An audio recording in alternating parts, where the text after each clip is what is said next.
Bismillahirrahmanirrahim, wa bihi nasta'in. Nous nous retrouvons pour le 27e juz. Nous commençons avec la sourate Az-Zariyat, qui commence avec le verset 31 de cette sourate. Pour avoir une harmonie dans la compréhension du texte, nous allons reprendre à partir du verset 24 jusqu'à 34, où Allah ici évoque en détail l'histoire du prophète Ibrahim alayhi salam, en mentionnant notamment la visite des anges venus à lui, leur mission étant d'annoncer la destruction du peuple de Lot alayhi salam. Le récit décrit ensuite cette communauté perverse et sa destruction. Dans les versets 38 à 46, Allah Jalla fi'ala évoque brièvement les récits de Moussa alayhi salam, Hud, Salih et Nuh alayhi salam, ainsi que leur peuple. Il attire l'intention sur certains détails spécifiques de ces histoires, qui viennent compléter ce que l'on trouve dans d'autres sourates. Dans les versets 47 à 60, Allah mentionne plusieurs signes tirés du livre de la création qui est la nature et l'univers. Il va venir ensuite faire un rappel concernant l'attitude moqueuse des peuples passés face à leurs prophètes et ordonne au prophète Mohammed sallallahu alayhi wa sallam de poursuivre sa mission d'appel. Enfin, il décrit à travers ces différents attributs comment doit être la véritable conception d'Allah Jalla fi'ala. Passons à la sourate At-Tur. Dans les versets 1 à 16, Allah Jalla fi'ala met d'abord en avant deux points principaux. Tout d'abord, il jure par 5 éléments de la création qui constituent les 6 premiers versets, attirant ainsi l'attention sur eux. Ensuite, dans la partie suivante, il décrit certaines scènes effrayantes du dernier jour, rappelle les propos des mécréants et annonce que le châtiment attendu se réalisera inévitablement. Dans les versets 17 à 28, Allah Jalla fi'ala évoque, à l'inverse du sort réservé aux gens de l'enfer, les récompenses promises aux pieux, les muttaqoun, détaillant certains de ses bienfaits. Ce style illustre la méthode du Coran appelée Mathani, qui est le fait d'aborder un sujet en le mettant en contraste avec son contraire ou bien son opposé. Par ailleurs, dans ces versets où il est question des conditions du jugement dernier, les verbes sont employés au passé, non pas pour indiquer que ces événements ont déjà eu lieu, mais pour souligner leur caractère certain et inévitable. Dans les versets 29 à 34, Allah Jalla fi'ala rappelle que la véritable mission du prophète sallallahu alayhi wa sallam est de transmettre le rappel et que par la grâce d'Allah, il n'est ni devin, ni possédé, ni poète. Il souligne aussi l'inutilité des souhaits de malheur formulés par les mécréants à son encontre. Enfin, dans les versets 44 à 49 de la sourate At-Tur, Allah Jalla fi'ala parle de l'insensibilité et de l'entêtement des polythéistes face aux preuves et aux miracles et du comportement à adopter face à eux. La sourate se termine par un appel à la patience et à la glorification d'Allah Jalla fi'ala. Continuons dans ce 27e juz avec la sourate An-Najm. Dans les versets 1 à 12, Allah jure par la révélation et explique l'attitude du prophète face au message révélé, la manière dont la révélation lui est transmise et la nature du message qu'il communique à ses contemporains.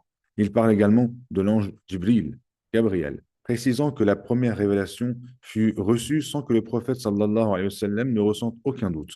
Dans les versets 13 à 18, Allah Jalla fi'ala affirme que le prophète sallallahu alayhi wa sallam a vu à nouveau l'ange Gabriel lors d'une autre descente, soulignant ainsi l'inutilité de toute contestation à ce sujet. En réalité, voir Jibril alayhi salam est décrit comme un signe immense parmi les signes d'Allah. Dans les versets 19 à 25, Allah aborde le sujet des idoles adorées par les polythéistes, dénonçant leur profonde erreur. Il rappelle que la guidée ne vient que de lui et que la maîtrise du monde d'ici-bas et ainsi que de l'au-delà lui appartient exclusivement.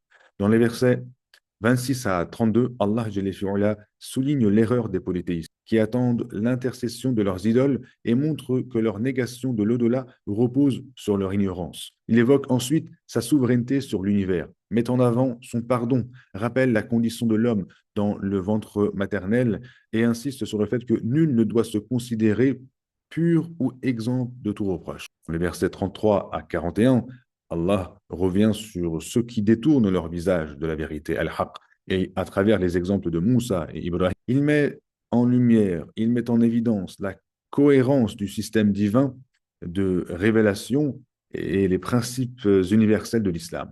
Dans les versets 42 à 55, Allah Jalla fi'ala, met en avant cette fois-ci ses attributs, présente certaines de ses caractéristiques et cite des exemples de peuples détruits à cause de leur injustice et de leur rébellion. Enfin, dans les versets 56 à 62, dans cette dernière partie de la sourate An-Najm, Allah rappelle que le prophète est un avertisseur et que l'heure est proche. Il met en garde contre l'insouciance et la moquerie. La sourate se termine par un rappel à la prosternation et à l'adoration d'Allah Jalla fi'ala. Cette 27e partie continue avec la sourate Al-Qamar. Dans les versets 1 à 8 de cette sourate, Allah annonce que l'heure, c'est-à-dire le jour du jugement, est proche. Il rappelle l'attitude négative des politistes face au miracle, indique que le prophète doit se détourner d'eux et évoque l'état de détresse qu'ils connaîtront au jour de la résurrection. Dans les versets 9 à 17, Allah Jalla fi'ala relate ici l'histoire du prophète Nuh alayhi salam en mentionnant les accusations proférées par son peuple contre lui, la prière qu'il adressa à Allah et le châtiment qui frappa son peuple. Il souligne que cette histoire contient de nombreux enseignements à méditer. Dans les versets 18 à 32, Allah Jalla fi'ala rapporte les récits des peuples du prophète Hud et de Salih alayhi salam, mettant en lumière l'attitude hostile de ces peuples envers leurs prophètes et le châtiment qui s'abattit sur eux à cause de leur mécréance devenue oppression. Dans les versets 33 à 42, Allah évoque le peuple de Lut alayhi salam, ainsi que Pharaon et leur rejet des avertissements divins, ce qui conduisit à leur destruction. Le récit du peuple de Lut est présenté avec davantage de détails par rapport aux autres. Enfin, dans les versets 43 à 55, Allah nous rappelle que tous les négateurs suivent en réalité le même chemin d'orgueil. Leur sort est scellé. Ils seront vaincus, puis rassemblés et entraînés vers l'enfer, sans échappatoire. Il souligne que dans sa création, tout est réglé avec précision. Chaque chose possède sa juste mesure. Rien n'est laissé au hasard. Et que chaque acte, chaque parole est soigneusement consignée. Enfin, Allah Jalla fi'ala annonce la récompense immense qui attend les pieux, ceux qui se sont protégés du mal et ont cherché à plaire à leur Seigneur. Ils recevront les bienfaits sans limite, fruits de leur sincérité et de leur persévérance. Continuons avec la sourate Ar-Rahman.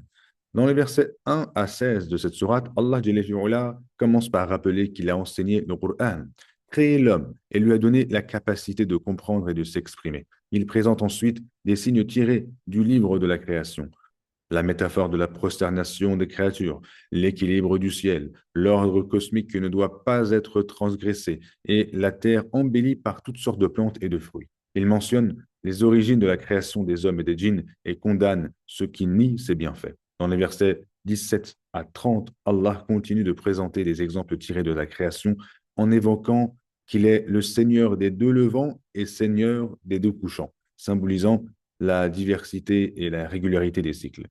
Il parle ensuite de la magnificence des mers, des lois qui les régissent, de la vie et des ressources qu'elles abritent, ainsi que des navires qui voguent grâce à son ordre. Dans les versets 31 à 45, Allah évoque le jugement dernier, défie les groupes humains et les djinns de se soustraire à son autorité. Il annonce aussi l'ouverture du ciel et le début des conditions de la résurrection. Il décrit ensuite la comparution des criminels et leur destin dans l'enfer. Selon la méthode Masani du Qur'an, qui est le fait de présenter un sujet en opposition avec son contraire, eh bien Allah, dans les versets 46 à 61, parle des gens du paradis. Il décrit les différentes caractéristiques des deux jardins et détaille les récompenses promises à ceux qui auront mené une vie juste et droite sur terre. Enfin, dans les versets 62 à 78, Allah Jalla fi'ala évoque encore deux autres jardins, destinés à ceux qui craignent la grandeur de leur Seigneur. Il décrit la beauté, les paysages, les fruits abondants et les épouses pures qui y seront offertes. Cette sourate se termine en rappelant que tous ces bienfaits proviennent du Seigneur Tabaraka wa Ta'ala. La sourate Al-Waqi'a commence en annonçant la venue inévitable du dernier jour, le jour où les êtres humains seront classés en trois groupes distincts. Les gens de la droite, promis au bonheur, les gens de la gauche, promis au malheur, et enfin les tout premiers, ceux qui ont devancé les autres dans la foi et le bien, et qui auront les plus hautes récompenses. Allah décrit alors les délices réservés aux devanciers, des jardins, des fruits à profusion, des compagnons purs dans un bonheur éternel. Vient ensuite les gens de la droite, eux aussi accueillis dans un paradis magnifique, sous des ombrages, parmi des ruisseaux et des fruits à portée de main. En revanche, Allah Jalla fi'ala décrit avec force la situation des gens de la gauche. Un feu brûlant, des fumées suffocantes, un destin terrible pour ceux qui auront nié la résurrection et la puissance de leur Créateur. Puis Allah invite l'homme à réfléchir à sa propre création, à la croissance des plantes, à l'eau tombant du ciel. Tout cela vient de lui uniquement. Enfin, il rappelle la grandeur du Coran, la réalité de la mort que nul ne peut fuir et la vérité de la rétribution pour chacun des trois groupes. Passons à la dernière sourate que comporte ce 27e juz, qui est la sourate Al-Hadid. La sourate commence par un rappel puissant. Tout ce qui est dans les cieux et sur la terre glorifie Allah. Tout lui appartient. Il détient la royauté et le pouvoir absolu et a créé l'univers avec une perfection absolue. Puis Allah appelle les croyants à se ressaisir, à avoir confiance, à donner dans sa voie, à lutter avec sincérité et à respecter ses ordres divins, en particulier lorsque les temps sont difficiles. Il décrit la différence entre les croyants sincères et les hypocrites au jour du jugement. Allah Jalla fi'ala rappelle ensuite que l'heure est venue de se soumettre pleinement à la révélation. Ceux qui croient et confirment la vérité recevront des récompenses multipliées. Quant aux mécréants, leur sort sera le feu. Il met en garde contre l'attachement excessif aux plaisirs éphémères de ce monde et exhorte chacun à rivaliser dans la voie du bien pour atteindre Al-Jannah, le paradis. Enfin, Allah Jalla fi'ala rappelle que tout événement dans l'univers est inscrit et voulu par lui. Il mentionne l'envoi des prophètes comme porteurs de guidance en citant Nuh, Ibrahim et Isa alayhimus salam et promet des récompenses décuplées à ceux qui croiront en se montrant reconnaissants. Wa akhiru da'wana anil hamdulillahi rabbil alamin. Wassalamu alaikum wa rahmatullah.